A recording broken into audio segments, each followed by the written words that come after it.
पुरस्रार तौर पर गायब होने वाला मलेशियन तैयारा। 8 मार्च 2014 को मलेशियन एयरलाइन के एक जहाज MH370 ने कोलालमपुर से बीजिंग के लिए टेक ऑफ तो किया, लेकिन अपनी मंजिल तक ना पहुंच पाया और आज तक किसी को मालूम नहीं हो सका कि ये जहाज आखिर गया कहां। तैयारे की तलाश में मलेशियन अथॉरिटीज ने मिलियंस ऑफ डॉलर्स खर्च कर डाले। MH370 बिल्कुल एक नॉर्मल फ्लाइट थी जो रोजाना 5 घंटे और 34 मिनट की परवाज करके मलेशिया से चाइना या फिर चाइना से वापस मलेशिया जाती थी। लेकिन 8 मार्च का वो दिन इस फ्लाइट के लिए बिल्कुल भी नॉर्मल ना था। फ्लाइट में 2 पायलट्स, 10 कैबिन क्रू और 227 पैसेंजर्स मौजूद थे, जिनमें से ज्यादातर पैसेंजर्स का ताल्लुक चाइना से था। बताया जाता है कि दोनों पायलट्स इंतहाई तजर्बाकार थे, जिनमें से एक 53 साला ज़ाहरी अहमद शाह और दूसरे 27 साला को पायलट फारिक अब्दुल हमीद थे। मामूल के मुताबिक रात के 12:42 पर फ्लाइट MH370 ने कोलालमपुर से टेक ऑफ किया। पायलट ज़ाहरी अहमद शाह टेक ऑफ से पहले और इसके बाद भी अपने एयर ट्रैफिक कंट्रोल टावर से डायरेक्ट राब्ते में थे। टेक ऑफ करते ही जहाज ने अपनी डायरेक्शन साउथ चाइना सी की तरफ कर दी और ठीक 20 मिनट बाद यानी रात के 1:02 पर जहाज में लगे ट्रांसपॉन्डर ने अपनी current GPS location air traffic control tower के रडार को भेज दी। रात के 1:19 पर कोलालमपुर के कंट्रोल टावर ने आखिरी बार पायलट ज़ाहरी अहमद से राब्ता किया और फ्लाइट MH370 को वियतनाम के शहर हो ची मिन्ह के कंट्रोल टावर से राब्ता करने का कहा गया। कैप्टन ज़ाहरी अहमद शाह ने इस मैसेज के जवाब में ओके और गुड नाइट कहा, जो कि कैप्टन ज़ाहरी का कंट्रोल रूम को मौसूल होने वाला आखिरी मैसेज साबित हुआ। इस वक्त तक फ्लाइट को टेक ऑफ किए लगभग 40 मिनट गुजर चुके थे। आम हालात में ऐसा होता है कि जब तक जहाज अपनी मंजिल तक नहीं पहुंचता, वो अपने रास्ते में आने वाले किसी भी बड़े एयरपोर्ट के एयर ट्रैफिक कंट्रोलर टावर से कांटेक्ट में रहता है और यहाँ भी कुछ ऐसा ही होना था। लेकिन अपने आखिरी मैसेज के ठीक 3 मिनट बाद यानी रात के 1:22 पर फ्लाइट MH370 अचानक रडार से गायब हो गई। यानी कोलालमपुर और वियतनाम दोनों के रडार से जहाज पूरी तरह से गायब हो चुका था।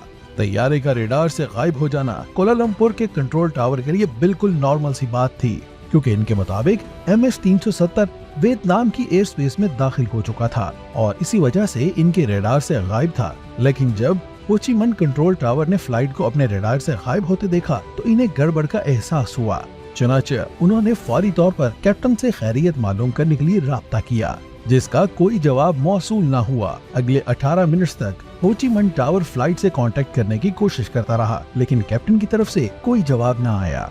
सुबह के 6:15 हो चुके थे और ये वो वक्त था जब MH370 को बीजिंग में मामूल के मुताबिक लैंड करना था।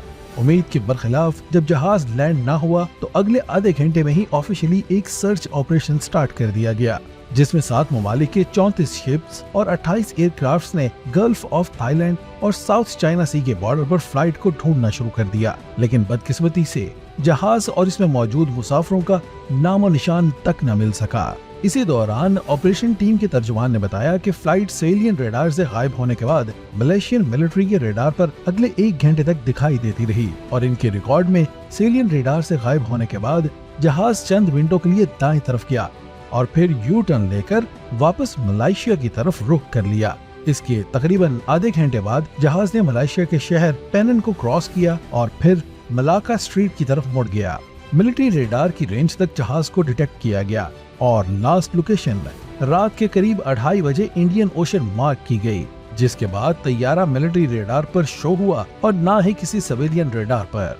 रेस्क्यू टीम समेत जहाज से जुड़ा हर शख्स इस गुत्थी को सुलझाना चाहता था कि जहाज आखिर गया कहाँ। सबसे बड़ा सवाल यही था कि जहाज ने यू टर्न क्यों लिया था और वो इंडियन ओशन की तरफ क्यों दिखाई दिया।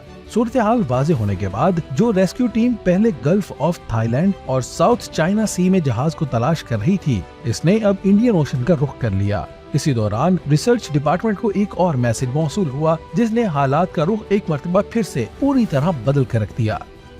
जहाज मिलिट्री रेडार से तो 2:22 पर गायब हुआ, लेकिन एक सैटेलाइट ऐसी थी जिससे वो लगातार राब्ते में था। यहाँ ये बात काबिल जिक्र है कि बोइंग एयरलाइंस के लिए ये एक नॉर्मल बात होती है कि जब इनका अपना कम्युनिकेशन सिस्टम खराब हो जाता है तो वो सैटेलाइट से राब्ता करने की कोशिश करता है।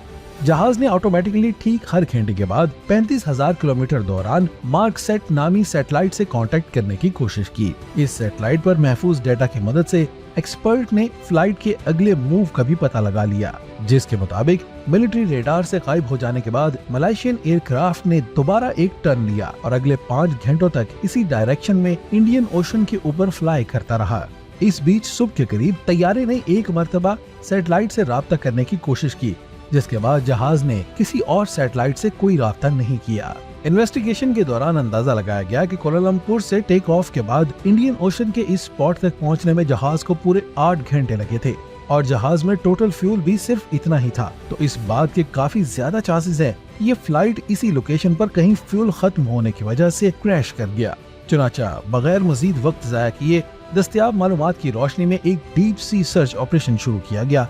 ये ऑपरेशन बेहद जरूरी था क्योंकि जब तक जहाज के बाकियात और इसका ब्लैक बॉक्स ना मिलता तब तक ये पता नहीं चल सकता था कि क्रैश से पहले जहाज के अंदर क्या कुछ हो रहा था। कई महीनों और सालों तक सर्च ऑपरेशन जारी रहने के बावजूद तैयारे का कोई सुराग न मिल सका। बिलाखिर 3 साल के बाद डीप सी ऑपरेशन को खत्म कर दिया गया क्योंकि इस ऑपरेशन में अब तक 160 मिलियन डॉलर की एक खती रकम खर्च हो चुकी थी और जहाज भी नहीं मिला था।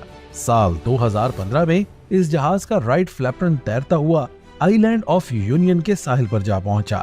फ्लैपरन जहाज का वो हिस्सा होता है जो लैंडिंग के वक्त काम आता है। फ्लैपरन पर तहकीक के बाद इंकशाफ हुआ कि जिस वक्त MH370 पानी में क्रैश हुआ इस वक्त ये फ्लैपरन एक्सटेंडेड नहीं था, जिसका वाज़े मतलब था कि जहाज समंदर में डूब चुका है।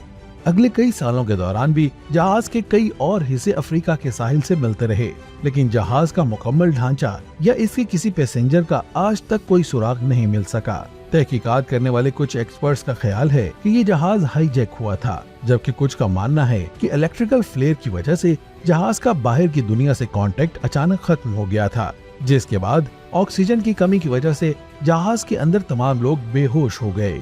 अलबत्ता असल हकीकत क्या है ये तो जहाज के ब्लैक बॉक्स में महफूज रिकॉर्डिंग से ही पता चल सकता है, जो कि जहाज के साथ ही इंडियन ओशन में कहीं गायब है।